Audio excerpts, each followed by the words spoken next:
malam, salam sejahtera, swastiastu bagi sahabat-sahabat di agama lain.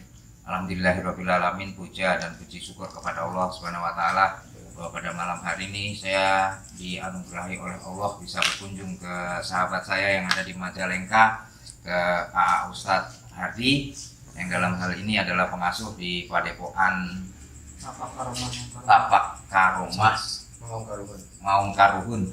Alhamdulillahirabbil alamin.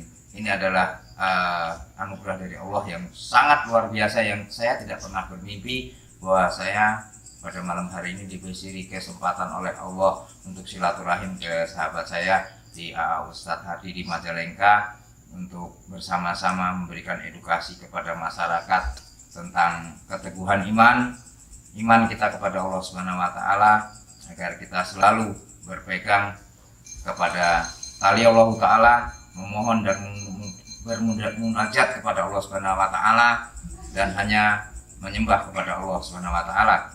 Hari ini ada di depan saya bambu petok, ini punya sahabatnya Ustadz di sini, karena Ustadz juga tidak tahu. Ini seperti apa. Ini ada di depan saya, nanti akan saya kasih edukasi kepada masyarakat juga. Terus saya di samping memberikan edukasi, hari ini memang saya khusus untuk sowan silaturahim ke AA Ustadz. Nanti juga ada pencerahan-pencerahan keagamaan dari AA Ustadz.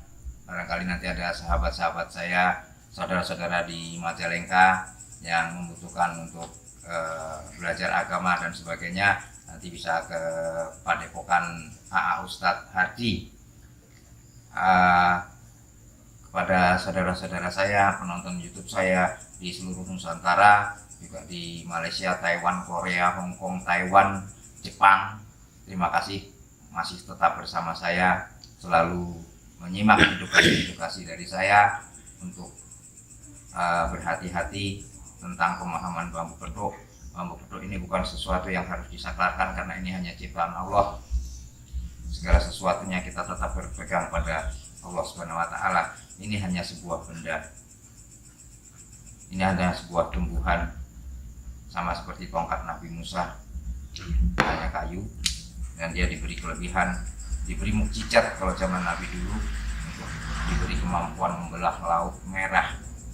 Bambu petuk ada apa misteri di dalamnya? Saya belum pernah mempelajari, tapi saya mempelajari asli dan palsunya, karena banyak palsu yang beredar di masyarakat dan ini meresahkan masyarakat. Di sini banyak yang jadi korban membeli bambu petuk yang palsu, dituntun akidahnya untuk menyimpang kepada Allah Subhanahu wa taala. Benda ini dijadikan alat, sebagai alat untuk membuat bahwasanya kekuasaan tertinggi bukan di Allah Subhanahu wa taala, untuk pelarisan, untuk kekebalan dan sebagainya. Kemarin saya sudah edukasi beberapa kali bahwa orang yang punya kelebihan bisa membuat kesaktian duplikat, dia bekerja sama dengan bangsa jin atau bangsa-bangsa makhluk-makhluk halus lain yang ingin mencari pengikut di neraka. Ustadz, silakan Ustadz untuk diperkenalkan kepada penonton, untuk diberikan edukasi kepada penonton tentang apa yang Pak Ustadz ketahui tentang keagamaan, kesyirikan kepada Allah Subhanahu wa taala. Silakan Ustadz.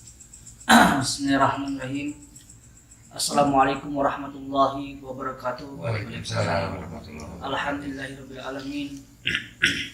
Pada kesempatan malam yang berbahagia ini, saya juga kaget ya, kedatangan saudara dari Jogja dengan Bapak Paul Hendrawan. Alhamdulillahirabbil alamin, suatu mungkin ini anugerah dari Allah Subhanahu wa taala untuk mempererat tali silaturahmi, untuk memperpanjang tali persaudaraan.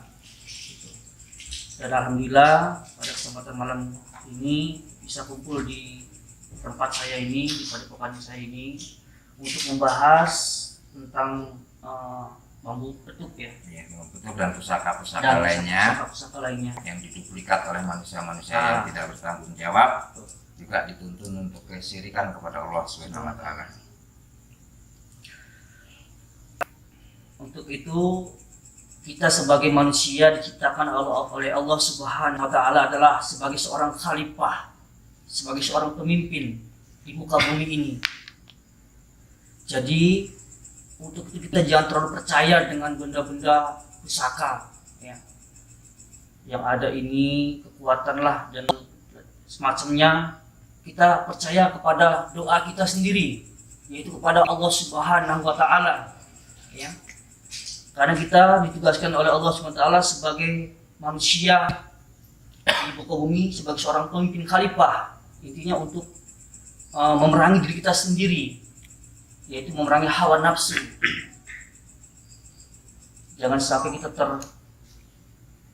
tertipu oleh benda-benda, misalkan tertarik, tergiur, nggak percaya dengan doa kita kepada Allah Subhanahu Wa Taala, ya, gitu. Jadi intinya kita kembali ke kodrat kita sebagai manusia, ditugaskan oleh Allah untuk menyembah kepada Allah Subhanahu Wa Taala, yaitu dengan cara sholat. Lakukan sholat yang 5 waktu, karena itu adalah kunci dari segala amal perbuatan kita. As-sholatu imanuddin. Sholat itu adalah tiangnya agama. Barang siapa yang meninggalkan sholat, berarti dia seolah-olah merubuhkan agama kita. Jadi saya tugaskan, tujuan saya membuka padepokan intinya untuk meraih supaya orang itu penasaran ingin masuk ke padepokan. Tapi di dalamnya Pak, saya ajarkan ketauhidan, ya. Karena setiap malam Jumat saya ngadain acara rutinan, istighosah, ya, zikir dan juga taklimah. Intinya biar tergugah hatinya dengan berzikir kepada Allah, berselawat, gitu. Itu tujuan utamanya. Intinya yang tadinya nggak sholat jadi sholat, ya. Yang tadinya percaya dengan benda-benda kayak gitu jadi nggak percaya. Karena saya bukain semua rahasia-rahasia, ya. Ini intinya dakwah juga. Kebetulan dari Paru juga dari Kostrad, alhamdulillah banyak juga ya, yang saya raih, yang saya ambil. Sekarang udah pada menjalankan sholat semua. Intinya tujuannya adalah dakwah, gitu. Jadi kita jangan terlalu percaya dengan benda-benda pusaka. Yang namanya pusaka itu kan ciptaan empu, ya, ciptaan manusia. Kita tuh harus yakin dengan diri kita sendiri, yakin dengan doa kita kepada Allah. Apapun yang kita panjat kepada Allah dengan keyakinan kita pada tengah malam, insya Allah Allah akan mengijabah dan mengabulkan doa kita. Gitu. Mungkin saja teman-teman. Alhamdulillahirobbilalamin. Pencerahannya sedikit tapi mengena di masyarakat. Dan saya juga alhamdulillahirobbilalamin diperkenalkan oleh sahabat saya, Ustadz Gondrong nih. Ini dengan saudaranya Rudi. Rudi ini kelihatannya seperti ini, tapi beliau seorang yang luar biasa, baik hati, karena beliau tidak pernah menampakkan jati dirinya siapa seperti tukang bangunan. Memang tukang bangunan, tapi beliau adalah seorang kostrat prajurit yang alhamdulillah dia rutin ya, alhamdulillahirobbilalamin. Itu artinya dari kalangan prajurit-prajurit kita juga sudah banyak yang ibaratnya itu semakin ditingkatkan keimanan ketakwaan kepada Allah Subhanahu wa Ta'ala. Alhamdulillah banyak rutinan ya. Setiap malam Jumat ribuan ya, saya gembleng, saya kasih masukan, bahkan dengan ketua MUI di sini, MUI kita kecamatan, alhamdulillah dukung, support gitu. Karena tujuan saya adalah dakwah. Padepokan cuma sekedar ini penarik lah wadah gitu. Jadi nanti tujuan supaya pada lurus utamanya kita berpulang kepada Allah Subhanahu wa Ta'ala, bukan jabatan, bukan nama yang dibawa, tapi amal ibadah kita yang dibawa. Katanya ada kata-kata bijak dari seorang yang memang patut disuri toladani. Mati kita saat kita mati yang bagus adalah saat mati kita berzikir kepada Allah Subhanahu wa Ta'ala. Jika kita cinta kepada Allah, maka bibir kita akan selalu dibasahi oleh zikir. Jika kita benci kepada Allah, maka mulut kita akan terpuji kepada zikir. Demikian ya. Ini saya edukasi untuk masyarakat. Kebetulan ada bangku di sini, Bang Gondrong, pinjam senter Bang Gondrong, agar nanti masyarakat tahu. Ini juga kebetulan ada yang ngasih, cuma saya kan nggak perlu paham. Jadi ini bentuk-bentuk daripada cincin-cincin ini sudah dimodifikasi, sudah dikeruk-keruk agar ini sama dengan sini. Ini karena ini dari kulit, kalau buatan Allah itu semua ke sana kulit. Ini sebenarnya cabangnya ada 2. Ini ada cabang. Ini dikeruk ke sini agar kelihatan ke sini. Ini sebenarnya luasnya menghadap ke atas. Ini karena ini ada 2 cabangnya. Ini namanya pate lele. Ini dirubah, dimodifikasi, dikeruk agar ini menyerupai dengan ruas. Sebenarnya ruas ini menghadap ke atas, luasnya di sini. Ini makanya ini dari sini, ini kelihatan kulit. Ini di sini kerukannya. Didalamkan, dikeduk oleh benda tajam, benda tumpul agar ruasnya kelihatan membalik ke belakang. Ini kalau direbus, kalau zaman dulu pengujian di para master dahulu. Dengan sistem yang mereka tahu pengalamannya direbus ini tidak putus. Kalau ini dibelah tidak ada sambungan. Kalau ini pakai bahan kimia dia tidak akan rusak. Karena ini ruasnya menghadap ke atas semua, hanya dirombak sedikit oleh kerajinan mata pisau yang tajam, ini menjadi seolah-olah ke bawah. Sebenarnya ini ruasnya kalau kita belah ini akan kelihatan ruasnya ini ke atas, ini ke atas. Ini hanya pembalikan ruas. Karena ini untuk mengelabui kawan-kawan yang dulu tester itu direbus, terus kemudian dipakai bahan kimia, terus pakai kaca yang besi berani itu, pakai magnet agar di dalamnya ada paku atau baut. Tidak. Ini semuanya tidak ada apa-apanya. Kalau dibelah juga tidak ada sambungannya, hanya ruasnya yang dirombak. Tadinya oleh Allah diciptakan menghadap ke atas semua. Ini mulai dari sini ini dikeruk, di dalam ini kelihatan tulang-tulangnya. Jadi ruasnya tinggal dibalik seperti ini. Maka ada yang dihilangkan kulitnya di sini. Ini dari jauh aja udah kelihatan struktur semuanya menghadap ke atas. Makanya tadi begitu dilihatkan saya udah tahu. Cuma nanti tinggal harus kita jelaskan agar tahu di mana ketidakbenaran ini. Ini sebenarnya bambu biasa tapi diolah. Ini cabangnya sebenarnya cabang biasa ini. Bekas cabang itu walaupun dihilangkan sama seperti siku kita ini. Ini kalau kita hilangkan tulangnya masih akan terus ada di dalamnya. Nah, ini tulangnya di sini. Ini edukasi kita tentang bambu ketuk malam hari ini, juga semakin kita tingkatkan keimanan kepada Allah Subhanahu wa taala, ukhuwah Islamiyah kita selalu perdalam. Hablum minallah, hablum minanas terus kita jalin, karena kita bergaul kepada Allah Subhanahu wa taala saja, tidak bergaul kepada manusia, maka rezeki tidak akan datang. Tapi kita bergaul kepada manusia saja, tidak pernah bergaul kepada Allah, juga akan sesat. Karena tujuan hidup kita bukan di dunia, tujuan kita yang utama adalah di akhirat. Demikian Pak Ustadz, silakan ditutup Pak Ustadz kepada pemirsa semuanya Pak Ustadz. Intinya buat saudaraku semua dimanapun berada, kita jangan terlalu percaya kepada benda-benda pusaka. Takutnya kita adalah syirik, karena syirik itu adalah dosa yang sangat terbesar yang tidak akan pernah diampuni oleh Allah Subhanahu wa taala. Untuk itu yuk kita sama-sama tingkatkan amal ibadah kita dengan cara perbaikan sholat yang 5 waktu dengan cara berjamaah untuk laki-laki.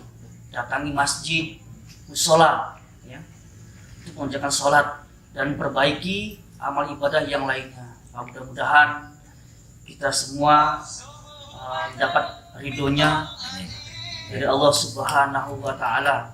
Amin ya Allah ya rabbal alamin. Silakan ditutup dengan doa kita. Bismillahirrahmanirrahim. Allahumma shalli wa sallim ala sayyidina Muhammad wa ala ali Muhammad. Ya Allah ya Rasulullah, hamba mohon ya Allah dengan wasilahnya syafaatnya kanjeng Nabi Muhammad sallallahu alaihi wasallam ya Allah.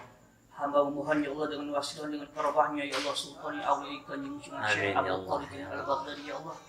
Hamba berwasilah ya dengan karamahnya para wali-wali songo ya Allah, dengan berkahnya para alim ulama, para guru hamba, para masyayikh ya Allah. Hamba mohon ya Allah. Ya Allah ya Rasulullah, berilah hamba ini semuanya ya Allah petunjuk-Mu ya Allah, rahmat-Mu ya Allah. Ampunilah segala dosa hamba-Mu ini ya Allah, dari segala dosa ya Allah, dosa yang kecil ya Allah, dosa yang besar, dosa yang disengaja, dosa yang tidak disengaja, dosa yang nampak dan juga dosa yang tak nampak ya Allah.